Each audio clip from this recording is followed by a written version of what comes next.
Hello everyone, this is me Ayushi and I welcome you to Scoreshala. आज के इस video में हम डिमांड फंक्शन के बारे में पढ़ने वाले हैं और कुछ डिमांड के जो डिटरमिनेंट्स हैं इसके बारे में हम बात करने वाले हैं। ठीक है। सबसे पहले अगर मैं डिटरमिनेंट्स की बात करूं तो क्या होते हैं डिटरमिनेंट्स, इसके बारे में मैं आपको बताऊंगी, लेकिन डिमांड का और उसके डिटरमिनेंट्स का क्या रिलेशनशिप है इसके बारे में पहले हम बात करते हैं। देखो, डिटर्मिनेंट्स बेसिकली क्या होता है, जैसे कि मैं आपको अगर एक एग्जांपल देके समझाऊं तो आप इसको ज्यादा अच्छे से समझ पाएंगे, है ना। अगर एक पर्टिकुलर कमोडिटी की प्राइस जो होती है ना, उस पर्टिकुलर कमोडिटी की प्राइस और उसकी डिमांड आपस में क्या है, एक रिलेशनशिप क्रिएट करती है ना। जैसे भाई प्राइस अगर बढ़ेगी तो डिमांड कम होगी, ठीक है। प्राइस अगर कम होगी तो डिमांड बढ़ेगी। ऑलराइट, अब दूसरा लेते हैं हम। जैसे कंज्यूमर की इनकम हो गई और नॉर्मल गुड को हम यहाँ पे अज्यूम करते हैं, तो नॉर्मल गुड के केस में क्या होता है, ये जब कंज्यूमर की इनकम बढ़ती है तो नॉर्मल गुड की डिमांड बढ़ती है, जब कंज्यूमर की इनकम कम होती है तो नॉर्मल गुड की डिमांड कम होती है। ठीक है। अब हम लेते हैं यहाँ पे टेस्ट एंड प्रेफरेंस। ठीक है। जैसे ही कंज्यूमर का टेस्ट चेंज होता है, किसी दूसरे प्रोडक्ट पे आता है तो उसकी डिमांड बढ़ती है। एक प्रोडक्ट से टेस्ट चेंज होता है, प्रेफरेंस चेंज होती है तो उसकी डिमांड कम होती है। ऑलराइट, फिर हम रिलेटेड गुड्स के बारे में हम समझते हैं, सब्स्टिट्यूट गुड्स, कॉम्प्लीमेंट्री गुड्स और अनरिलेटेड गुड्स। ठीक है। अब आपको समझ में आ रहा है कि डिमांड के साथ में ये जो रिलेशनशिप मेंटेन होता है इन फैक्टर्स का, ये फैक्टर्स और कुछ नहीं, ये फैक्टर्स आपके डिटर्मिनेंट्स हैं। और इन डिटर्मिनेंट्स के बारे में हमने पहले भी बात की है। ठीक है। चाहूं तो मैं यहाँ पे आपको सारे के सारे डिटर्मिनेंट्स एक्सप्लेन कर सकती हूँ, ठीक है, एक ही स्लाइड में पूरा वीडियो खत्म। लेकिन यहाँ पे क्या होने वाला है कि आगे इस वीडियो के अंदर हम चीजों को थोड़ा सा डेप्थ में पढ़ने वाले हैं। तो अगर हम बात करते हैं डिटर्मिनेंट्स की तो उसके बारे में हम यहीं पे समझ लेते हैं। प्राइस, रिलेटेड गुड्स की प्राइस, आपकी इनकम यानी कि किसी भी कंज्यूमर की income, taste and preference and consumer के एक्सपेक्टेशन। ठीक है। ये सारे क्या हो जाते हैं, ये सारे डिटर्मिनेंट्स हो जाते हैं डिमांड के। ऑलराइट, अब आगे बढ़ते हैं। डिमांड फंक्शन, यहाँ क्योंकि हम यहाँ पे डिटर्मिनेंट्स के साथ साथ में डिमांड फंक्शन के बारे में भी बात करने वाले हैं। तो डिमांड फंक्शन क्या है, बेसिकली ये क्या दिखाता है, रिलेशनशिप दर्शाता है किसके बीच में, डिमांड के बीच में और ये अलग अलग जो डिटर्मिनेंट्स थे ना इनके बीच में। समझ रहे हो आप। और ये जो रिलेशनशिप है यही क्या बनता है, ये बनता है डिमांड फंक्शन, है ना। डिमांड फंक्शन एक बार वापस से बताती हूँ, डिमांड फंक्शन क्या है। It shows the relationship between the demand of a commodity and the determinants of demand. Determinants of demand कौन से हो गए, price of the commodity, consumers की इनकम, रिलेटेड गुड्स की प्राइसेस, ठीक है, और एक्सपेक्टेशंस, टेस्ट एंड प्रेफरेंस, ये सारे आपके डिटर्मिनेंट्स हो जाते हैं। इन डिटर्मिनेंट्स के बेसिस पे आपकी डिमांड कमोडिटी की किस तरीके से फ्लक्चुएट करती है, ये आपको डिमांड फंक्शन के उसमें समझ में आता है ना। It shows how demand for a commodity is related to own price of the commodity और इनकम ऑफ द कंज्यूमर और डिटर्मिनेंट्स। ठीक है, मतलब ये सारे डिटर्मिनेंट्स एक एक करके अपन समझेंगे। अब अभी जैसे स्केड्यूल पढ़ लिया, ग्राफ पढ़ लिया, तो उसमें हमने डिमांड को दो पार्ट्स में डिवाइड किया था, individual and as well as market. यहाँ पे भी इंडिविजुअल डिमांड फंक्शन के अंदर भी हम दो तरीके से पढ़ेंगे, इंडिविजुअल का डिमांड फंक्शन और मार्केट का डिमांड फंक्शन। ठीक है। अब यहाँ पे आपको ऐसा लग रहा होगा कि यार ये लाल लाल क्या है, ये क्या है ये, तो ये और कुछ नहीं, आपका डिमांड फंक्शन है। ठीक है। dy क्या होता है, this is, it stands for quantity demanded for commodity x। ठीक है, डिमांड फंक्शन dy यहाँ पे आपको क्या दिखा रहा है, quantity demanded for commodity x। फिर f stands for function, px is price of x, p is what, price of related goods, y is what, your income, t is what, your taste और preference, e is your expectation. ठीक है। Demand function क्या होता है, basically इन सारे determinants, ये सारे आपके क्या हैं, ये सारे आपके डिटर्मिनेंट्स हैं। ठीक है, ये सारे डिटर्मिनेंट्स का डिमांड से क्या रिलेशनशिप है, ये आपको डिमांड फंक्शन में पता लगता है। ऑलराइट, ये आपको यहाँ पे बताया है कि भाई dy stand for this, f stand for this, px stand for this, जो मैं आपको बता चुकी हूँ। ओके, एक एक करके अब इसको अपन सारे डिटर्मिनेंट्स को समझेंगे। Own price of a commodity, अब यहाँ पे ना देखो, ओन प्राइस यहाँ पे दोनों की है, रिलेटेड गुड्स एंड कमोडिटी। अब यहाँ पे इसको डिफरेंशिएट कैसे किया है, ओन लिख करके, कि जो प्रोडक्ट है, जो गुड है, उसकी खुद की प्राइस, ठीक है। और यहाँ पे price of related goods, so own price of commodity, यानी कि अगर इस पेन की मैं बात करूँ तो इस खुद पेन की मतलब प्राइस के बारे में मैं बात कर रही हूँ, ठीक है। So own price of a commodity. So अब क्या होता है कि जैसे ही इसकी जो प्राइस है वो बढ़ती है तो इसकी डिमांड कम होती है। इनवर्स रिलेशनशिप अगर आप भूले नहीं हो तो, इसकी प्राइस बढ़ती है तो इसकी डिमांड कम होती है, इसकी प्राइस कम होती है तो इसकी डिमांड बढ़ती है, ठीक है। सो ये हमारा पहला डिटर्मिनेंट है, own price of the commodity. Inverse relationship between the price and the commodity and it's demand, it's called the law of demand. अब यहाँ पे गौर करना, लॉ ऑफ डिमांड यहाँ पे आपको दिख रहा है। हालांकि लॉ ऑफ डिमांड के लिए अपन ने एक अलग से वीडियो बनाएंगे, ठीक है, उसके अंदर अपन पूरे लॉ ऑफ डिमांड को अच्छे से समझेंगे, ठीक है।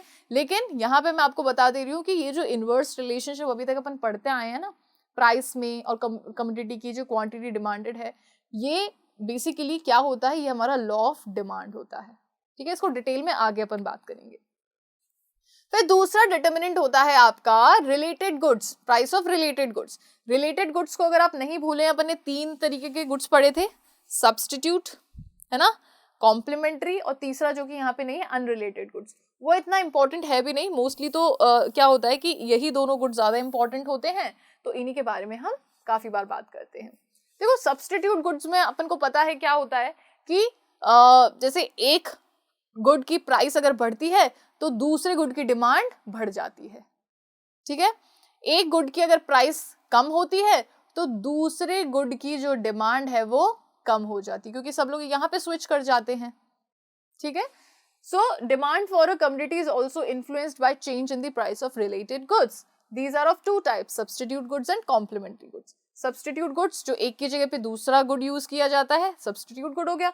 कॉम्प्लीमेंट्री गुड्स 2 गुड्स जो कि साथ यूज किए जाते हैं, राइट। देखो सब्स्टिट्यूट गुड की बात करते हैं तो increase in price of one causes increase in demand for other. एक टी की प्राइस अगर बढ़ती है तो डिमांड किसकी बढ़ जाती है, कॉफी की डिमांड बढ़ जाती है ना। और यहाँ पे टी की जो डिमांड है वो डिक्रीज हो जाती है। And decrease in the price of one, और एक की प्राइस अगर कम होती है तो क्या होता है, causes decrease in demand for the another. एक की प्राइस कम होती है तो दूसरे की प्राइस जो डिमांड है वो कम हो जाती है, ठीक है। ये आप समझ रहे हो। जैसे suppose coffee and T, suppose करो कॉफी की प्राइस बढ़ गई, कॉफी की प्राइस बढ़ती है तो बढ़ गई तो जो लोग कॉफी पीते हैं वो कहाँ स्विच हो जाएंगे, यहाँ, तो इसकी डिमांड बढ़ जाएगी, ठीक है। या फिर इसकी जो प्राइस है वो कम हो गई तो जो लोग टी पीते हैं, है ना, जो लोग टी प्रेफर करते हैं, वो फिर क्या कर लेंगे, यहाँ पे इसकी जो डिमांड है वो कम हो जाएगी, क्योंकि ये लोग यहाँ पे स्विच कर जाएंगे।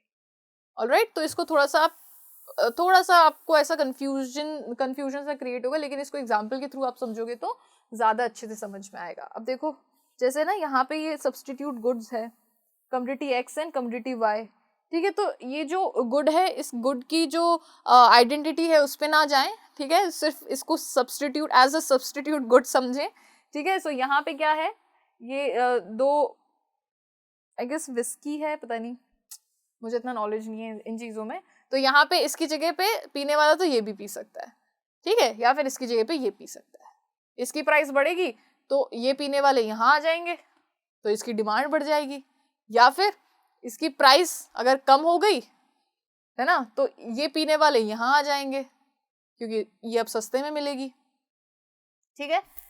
अब कॉम्प्लीमेंट्री की अगर हम बात करें तो कॉम्प्लीमेंट्री वो गुड्स होते हैं जो कि साथ में यूज किए जाते हैं। जैसे मतलब इतना अच्छा एग्जाम्पल यहाँ पे है कि आपको शायद ही आप कभी भूल पाएंगे कि क्या होता है सब्स्टिट्यूट और कॉम्प्लीमेंट्री। बताओ, सोडा दे दिया यहाँ पे साथ में, ठीक है, ये है रॉयल चैलेंज की बॉटल और इसके साथ में यहाँ पे सोडा दे दिया, तो सोडा इसके साथ में वर्क करता है, राइट। सो कॉम्प्लीमेंट्री गुड्स कौन से होते हैं, वो 2 गुड्स जो कि साथ में यूज होते हैं। So a fall in price of one, अगर इसकी प्राइस कम हो जाएगी तो इसकी डिमांड बढ़ जाएगी क्योंकि लोग ज्यादा पियेंगे। या फिर आप ये कह सकते हो कि इसकी अगर प्राइस बढ़ गई तो इसकी डिमांड क्या हो जाएगी, कम हो जाएगी, क्योंकि अब लोग कम पियेंगे। So a fall in price of one causes increase in demand for another. एक की अगर कीमत कम होती है तो दूसरे की डिमांड बढ़ती है यहाँ पे, and a rise in price, और एक की अगर प्राइस बढ़ती है तो दूसरे की डिमांड यहाँ पे कम होती है, ठीक है। So decrease in demand for the another. Alright, third यहाँ पे होता है हमारा determinant which is income of the consumer. अब इनकम ऑफ द कंज्यूमर जो है इसको अपन ने देखो यहाँ पे ना प्राइस रिलेटेड गुड्स वही चीज आ गई, substitute goods, complementary goods, income of the buyer, taste and preference, price of own good भी आप यहाँ पे लिख सकते हो, ठीक है। सो जब हम इनकम की बात करते हैं तो हमें पता है हमने 3 तरीके के गुड्स पढ़े थे, अगर आप नहीं भूले हैं तो कौन कौन से थे? Normal good, inferior goods and necessities वाले जो गुड्स होते हैं, नेसेसरी गुड्स, वो। तो इनकम बढ़ती है तो नॉर्मल गुड्स की डिमांड बढ़ती है, इंफीरियर गुड्स में ये ऑपोजिट होता है, इनकम बढ़ती है तो इंफीरियर गुड्स की डिमांड कम हो जाती है। नेसेसरी वाले जो गुड्स होते हैं उनमें क्या होता है, भले इनकम कितनी बढ़े कम हो कुछ फर्क नहीं पड़ता, जो नेसेसिटी वाले गुड्स जो हैं उनकी जो डिमांड है वो उतनी ही रहती है, ठीक है। So change in income of the consumer also influences his demand for different goods. Income जब चेंज होती है किसी भी कंज्यूमर की तो अलग अलग गुड्स की जो डिमांड है उस पर भी इसका इफेक्ट पड़ता है। नॉर्मल गुड्स के अंदर क्या होता है, जैसे ही आपकी इनकम बढ़ती है नॉर्मल गुड्स की डिमांड बढ़ जाती है, ठीक है, एंड वाइस वर्सा। वहीं demand for inferior goods like coarse grain, coarse grain कौन से ग्रेन होते हैं? जो कि थोड़े लो क्वालिटी के ग्रेन होते हैं, ठीक है। सो जैसे अगर आपकी इनकम बढ़ गई तो कोर्स ग्रेन की डिमांड कम हो जाएगी क्योंकि अब आप अच्छी क्वालिटी का खाओगे, है ना। Tends to decrease with increase in the income and vice versa. Clear? फिर आता है आपका taste and preference. So taste and preference के अंदर क्या है? Demand for goods and services also depends on individual taste and preference, ठीक है। सो आज ट्रेंड में क्या है, आज मुझे क्या पसंद आ रहा है, तो उस अकॉर्डिंग भी कमोडिटीज की जो डिमांड है वो चेंज होती है, ठीक है। आज ट्रेंड में अगर आईफोन है, ठीक है, आईफोन है आज ट्रेंड में, या फिर वन प्लस है, वन प्लस अपन अज्यूम करते हैं क्योंकि मेरे को भी तो लॉयल रहना है ना जो ब्रांड में यूज कर रही हो, तो आईफोन नहीं वन प्लस, ठीक है। सो आज अगर वन प्लस ट्रेंड में है तो क्या करेंगे लोग, अपना जो भी वो फोन यूज करते हैं उसको छोड़ के वन प्लस की तरफ स्विच होंगे, यानी कि वन प्लस की डिमांड बढ़ेगी, ठीक है। So the demand for goods and services also depends on individual taste and preference. Taste and preference of the consumers are influenced by advertisement, ठीक है। सो जो टेस्ट एंड प्रेफरेंस होते हैं कंज्यूमर्स के वो किन किन चीजों से इन्फ्लुएंस होते हैं? एडवर्टाइजमेंट से, ठीक है। वन प्लस का नया एड देख लिया, कोई बड़ा सेलिब्रिटी उसको इंडोर्स कर रहा है, एम्बेसडर है उसका, तो अपन क्या करेंगे कि फीचर्स बहुत अच्छे हैं, यही वाला फोन लेना है ना। सो एडवर्टाइजमेंट हो गया। फैशन में अगर चेंज हो रहा है, अब वो आईफोन 13 का ट्रेंड चल रहा था तो मतलब लोन ले लेके लोग आईफोन 13 ले रहे हैं, ठीक है। तो क्या हो रहा है, आईफोन 13 की डिमांड बढ़ रही है। क्लाइमेट के अकॉर्डिंग, सर्दियों में हम गर्म चीजें ज्यादा डिमांड करते हैं, गर्मियों में हम ठंडी चीजें ज्यादा डिमांड करते हैं। न्यू इन्वेंशन, नया कुछ इन्वेंशन हो जाता है ना, तो क्या होता है कि हम उसकी डिमांड बढ़ा देते हैं, करेक्ट। सो ये हो जाता है आपका टेस्ट एंड प्रेफरेंस। सो ये आपका डिटर्मिनेंट है। अब एक और रहता है आपका डिटर्मिनेंट एक्सपेक्टेशंस। क्या होता है एक्सपेक्टेशंस?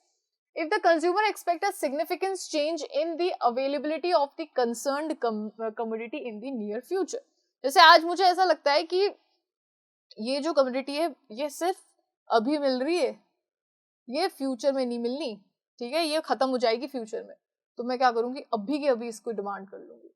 जैसे कोविड में क्या हुआ था कि कोविड में जब वैक्सीन जस्ट स्टार्ट हुई थी तो कितने लोग उसको डिमांड कर रहे थे, है ना, क्योंकि आई गेस गवर्नमेंट उस टाइम पे फ्री में लगवा रही थी, ठीक है।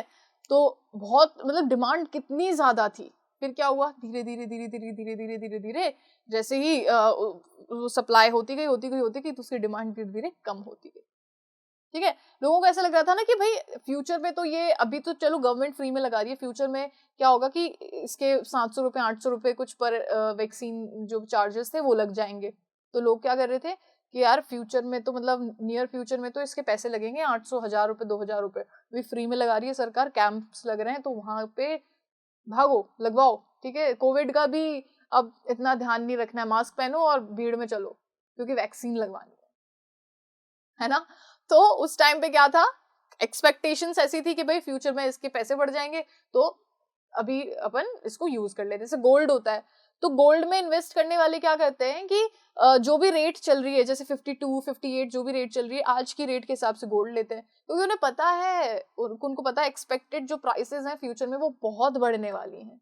तो जैसे ही प्राइस कम होती है, आती है 40 पे, 42 पे, है ना, 38 पे, तो मेरी मम्मी तो मतलब ऐसा लगता है उनको कि नहीं नहीं नहीं, दुनिया का सारा सोना खत्म होने वाला है, तो जल्दी से मतलब सब लपेट लो, ऐसी सी हालत होती है। मुझे पता है आप लोगों के घर में भी ऐसा ही होता होगा। और जैसे, क्योंकि वो होता है ना कि अब कम हुई है तो डबल कीमतों से रेट बढ़ने वाली है इसकी, इसलिए अभी ले लो। तो ऐसी सिचुएशन में क्या होता है कि हम उसकी जो डिमांड है वो ज्यादा क्रिएट कर रहे हैं।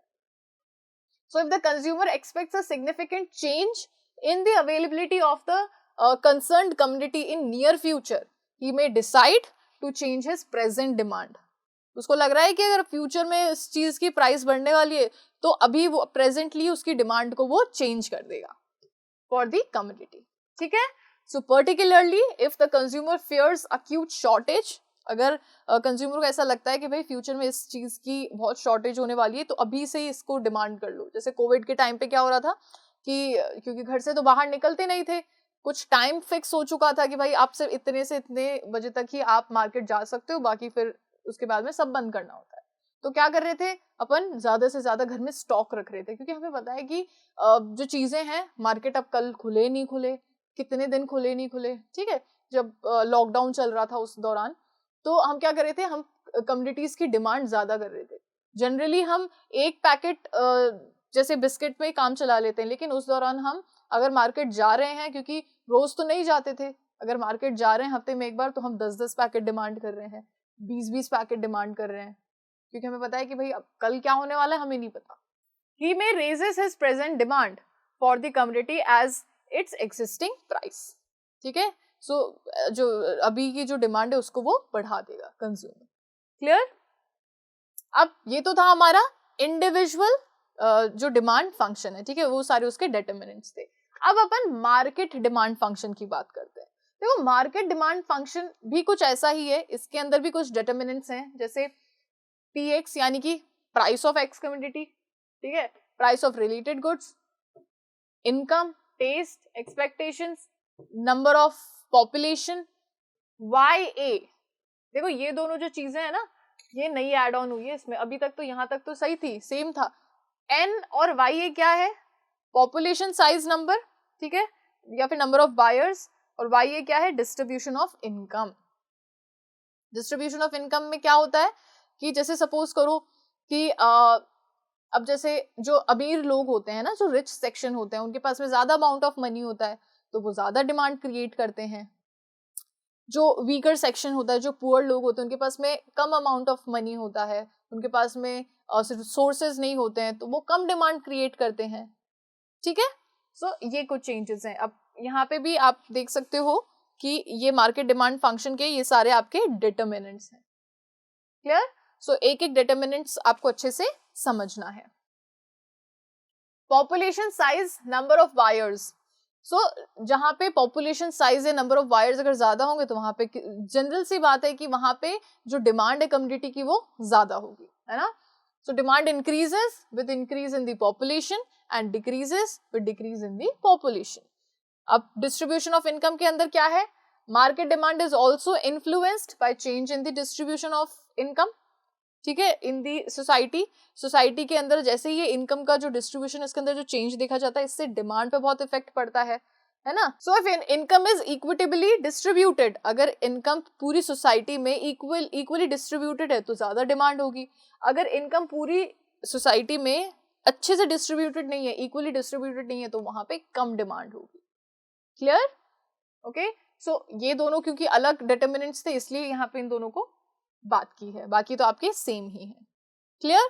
सो आई होप कि आज के इस वीडियो में डिमांड फंक्शन और डिटरमिनेंट्स ऑफ डिमांड क्या है, किस तरीके से वर्क करते हैं डिमांड के साथ साथ में, ये आपको अच्छे से समझ में आया होगा। ओके, अगर आपको आज का ये वीडियो अच्छा लगा है तो इस वीडियो को लाइक जरूर करना, चैनल को सब्सक्राइब जरूर करना, इस वीडियो को शेयर करना और बेल आइकन को प्रेस करना बिल्कुल मत भूलना। Thank you so much.